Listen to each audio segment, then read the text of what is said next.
The NBA season is wrapping up, and I think it's safe to say that the Toronto Raptors have definitely exceeded expectations and are well ahead of schedule than where I think a lot of people thought they would be right now. What's up, everybody? It's JJ Buckets and welcome back to the channel. I know it's been a little while. So today's video, if you couldn't tell by the way that I introed it, is going to be just a really positive reflection looking back on this team's season and looking ahead to why I really don't think a lot of teams are going to want to see the Toronto Raptors come playoff time. So just before I hop into that, make sure you leave me a like on the video. It helps the algorithm out a lot. And if you're new here, join the community, subscribe to the channel. It'd be great.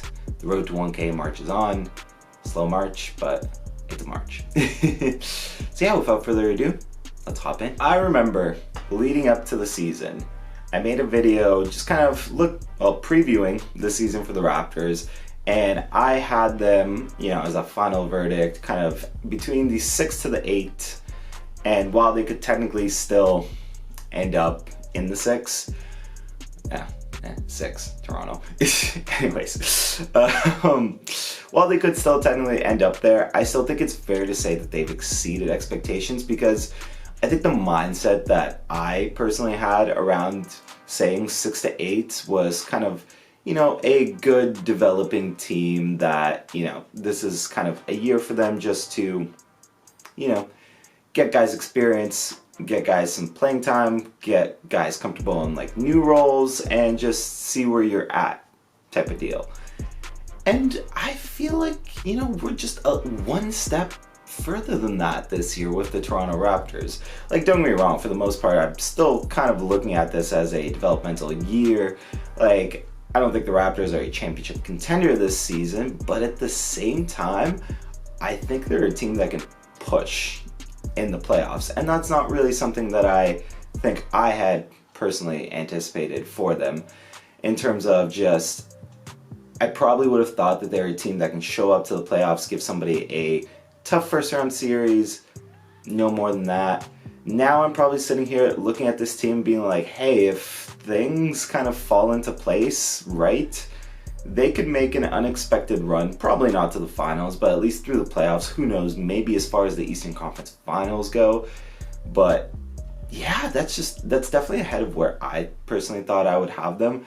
And I mean, there's at least some people that I remember from that comment section on that video that were saying, oh, fans are terrible at assessing their own team. This team is worse than last year's team. And I mean, hey, this team is definitely not worse than last year's team. Not even a little bit, frankly. And I want to get into the reasons why that is, and the reasons why this season has been successful, and then obviously build off that and talk about why nobody will want to see them in the playoffs. First of all, let's talk about the big one, and the one that I am really happy to see personally. It has been the re-emergence of Pascal Siakam, right? I remember, again, I'm more than happy to look back at my own takes here and be like, you know what? Maybe I kind of undersold things here and there. So let's talk about Pascal Siakam, right? Pascal Siakam is somebody that, say, when I was making my video of the most important Raptors heading into the season, I definitely undervalued. I undervalued a lot. I think Pascal Siakam has been tremendous this year. Quite frankly, I think he is an all-NBA caliber player this year. It is a crime that he didn't make the All-Star team. He has been phenomenal. His play on both ends has been so good. You see a comfort in Pascal Siakam this season that I don't think you have previously seen throughout his career. Pascal has been so damn good, both defensively and offensively. I think offensively he's really rounded out his game. His playmaking, I think, really notably stands out as something that he has gotten better at. And defensively, while I always think he's been good, I think he's taken it up a notch on that end as well. And just again, you see a comfort in Siakam's game. And I remember him talking about it in the preseason where he never really felt like the guy on this team while Kyle Lowry was here. And maybe now that he does, maybe that's just, on top of obviously just getting off season of work and progressing, maybe now that he has that mindset, he has just played more relaxed. And again, I'm just theorizing here, but it does seem like he's not forcing things as much. He's playing, he's playing himself, and it's worked out there. Again, he's been phenomenal. I would be surprised if he's not at the least All-NBA third team this year. I think he more than deserves it. He's been the best player on this team for most of the season, with all due respect, obviously, to Fred VanVleet, was an all-star. I think Pascal Siakam's been the best player on this team, and I think he deserves all the love and praise. And I guess apologies, too, from people that undersold him. And yeah, he's been great. Another thing that has been obviously really impressive about this season, Scotty Barnes, right? Scotty Barnes oftentimes on this team has been like the fourth, the fifth option, and for somebody in that role, holy crap, he's been excelling. He's been excelling. Like, Scotty Barnes is right there in the Rookie of the Year race, again, for my money's worth, and I'm sure the money's worth of all Toronto fans. And I'd say a few fans obviously past that, but especially Toronto fans. He's the Rookie of the Year. I don't know whether or not he'll actually win it. Like, obviously the narratives, the bias, all that goes into it. But I do look at his case in terms of like the best team record. And like he said in one of his own interviews, top 5 in every category for rookies. And just so much more than like Scotty deserves that award. Again, I don't know whether or not he gets it, but even if he doesn't, let's be real, Rookie of the Year isn't the most important thing to a guy's legacy.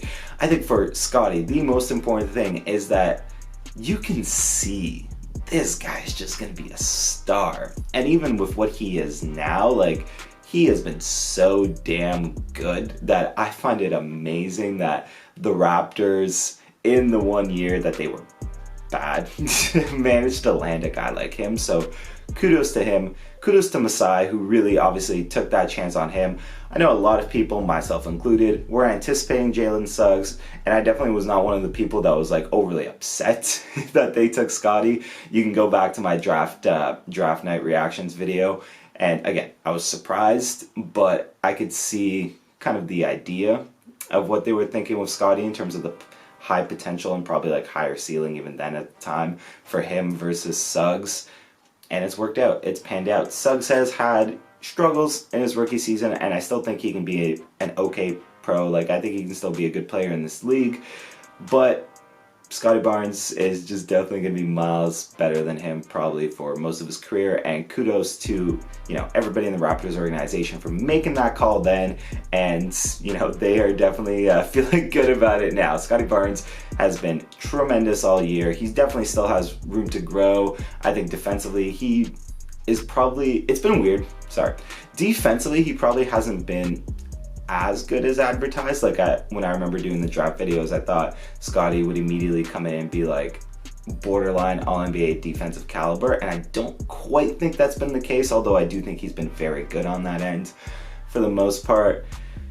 But on the other end, he's actually been better offensively than I think I had anticipated. Again, when I was doing like the scouting videos and everything like that, yeah, like he's just further along on that end, and I don't think he's as much of a project as most people kind of anticipated. So kudos to Scotty. Kudos to Scotty. He's been one of the tremendous factors to this year and what makes this team so damn good. And another thing I want to talk about before I get into kind of the main reasons why nobody's really going to want to see this team in the playoffs is just the... Well, I want to lump a few guys in together, realistically here. Like, I want to talk about Gary Trent Jr., I want to talk about Precious Achiuwa, and honestly, even to an extent, I want to talk about Fred VanVleet.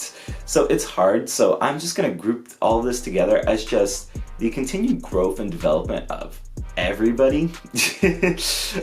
Like, just so I can really touch upon everybody. Like, Gary Trent Jr., one of his, I guess, bigger flaws going into this season was, you know, he was fine defensively, but he wasn't anything to write home about. This season, he's been a lot better defensively. He has had great instincts for, say, you know, ripping steals and stuff like that, and he's been a better on-ball defender this year, so kudos to him and his improvements there. Obviously, to a guy like Precious Achiuwa, he started off a little bit slow this year, and even I had my doubts about, you know, how much of an impact he was going to have on this season.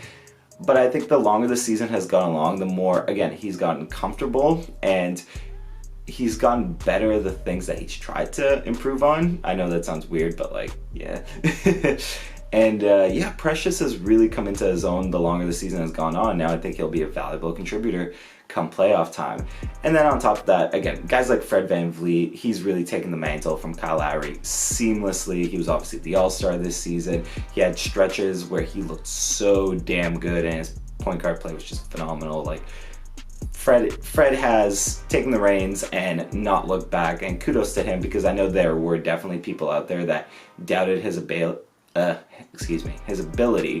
as, you know, the long-term point guard for this team. And I think Fred has comfortably put all of that to rest. All of that. And then on top of that, even OG, somebody like him, has definitely looked good. Albeit he's missed obviously a lot of time with injuries, which is where the concern comes with OG at this point, and it's something that you don't want to see as much of moving forward. But when he's been playing, I think you see the growths in his game. Obviously, he's more comfortable putting the ball on the ground. I think he's a more comfortable scorer overall, and I think OG has gotten better as a player.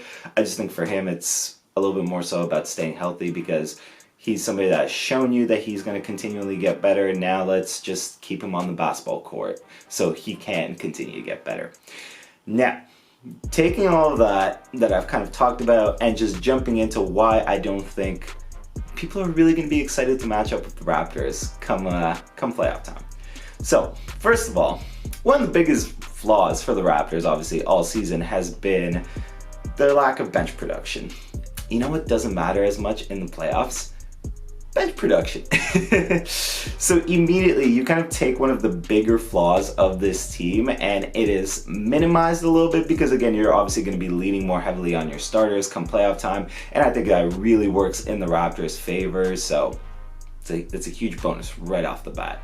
Past that, the Raptors have obviously had their problems with injuries this season. Like, guys have been in and out of the lineup a lot. Guys are still in and out of the lineup. But it does seem like this team is getting healthy and coming together just at the right time. And I think that should honestly be a terrifying thought for the Eastern Conference. Because, again, you haven't seen that much of a sample size, I'd say, from at least your fully healthy envisioned starting lineup of, you know, Fred VanVleet, Gary Trent Jr., Scotty Barnes, OG Anunoby, and Pascal Siakam. I do think you're going to get that come playoff time, and that could be a scary thought come playoff time, because defensively, I think this team is going to be a nightmare, and defense wins you championships in the playoffs. Again, I'm not saying they're a championship contender this season, but with how good they are, you know, they can be in a playoff setting on that end, they are going to be a nightmare for opposing offenses. And speaking of offenses, the other point that I want to get into when it comes to why this team is well suited for playoff basketball, the Raptors have played kind of that playoff basketball pace already, in terms of like, they've actually done a lot more damage in terms of just being a good half-court team, I think, than you would anticipate, or like, than you would have anticipated in the preseason and kind of in the offseason leading up to things. I think they've played a brand of basketball that, both offensively and defensively, that is really just very well tailored to playoff basketball all season long.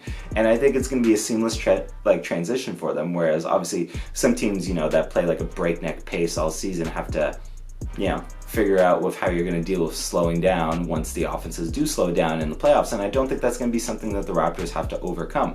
I think they're comfortable with that play, and I think that'll show come playoff time. And then naturally, if we are talking about the playoffs, like, my goodness, like, Nick Nurse, he's been great. I'm quite frankly surprised it's taken until now to, you know, hear Nick Nurse in Coach of the Year conversations, but I also do kind of get it. It hasn't been until recently that the Raptors really jumped up in the standings, kind of to that, you know, middle of the pack team. So I get why it's taken so long, and I don't think at the end of the day he's going to win it, but realistically I don't think that matters. The point that I'm trying to make here is that Nick Nurse, as kind of we've all known, is one of the best coaches in basketball, and I think you give him a chance to, you know, play that mad doctor that will throw out some just crazy lineups at you and some, you know, crazy defensive looks and stuff like that. Like, I think Nurse is going to be a nightmare for opposing coaches just as much as the team will be for the players that are playing.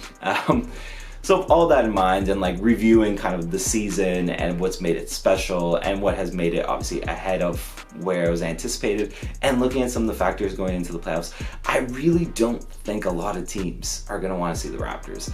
Like, are the Raptors the best team in the Eastern Conference? Definitely not. I still think the Milwaukee Bucks are my pick to come out of the East, but I think the Raptors could really surprise a lot of people out there. And for the most part, I don't really look at any matchup that absolutely terrifies me. You know, if I'm following the team and a fan, which I am, anybody kind of in that upper echelon of the East, like, I think the Raptors could give them hell. And this isn't me saying that, hey, again, sneak finals run or something, but like, I think they could force an upset or two. I definitely think they can force an upset or two. So that's just kind of, I guess that's the point of this video. The Raptors are going to play spoiler, potentially, to some of the best teams in the Eastern Conference, and it's going to be fun. So that's pretty much going to do it for me here today. It was kind of just like a big unloading, I guess, of just things I've had on my mind for a while, and I think it's a good timing for it because obviously I have had a little bit of time away from making videos that I've kind of had all this stored in my head, and this was just a great video for me to get all this out there and have this conversation with obviously everybody watching. So hopefully you enjoyed it, and hopefully you have comments for me that will either, further gush about this team or tell me why this team will just be an easy out, because, well, if you're disagreeing with me, I always find that interesting. But yeah, besides for that, that's really the video. Again, if you're new here, subscribe to the channel. It goes a long way, and I really do appreciate it. And smash that like button, it takes like a second, but for the algorithm, it's like just the biggest difference. And obviously for me, myself, it's a huge difference. So thank you if you're doing that. Yeah, that's pretty much going to do it for me here today. It's been JJ Buckets. It's been a pleasure, and I will see everybody next time.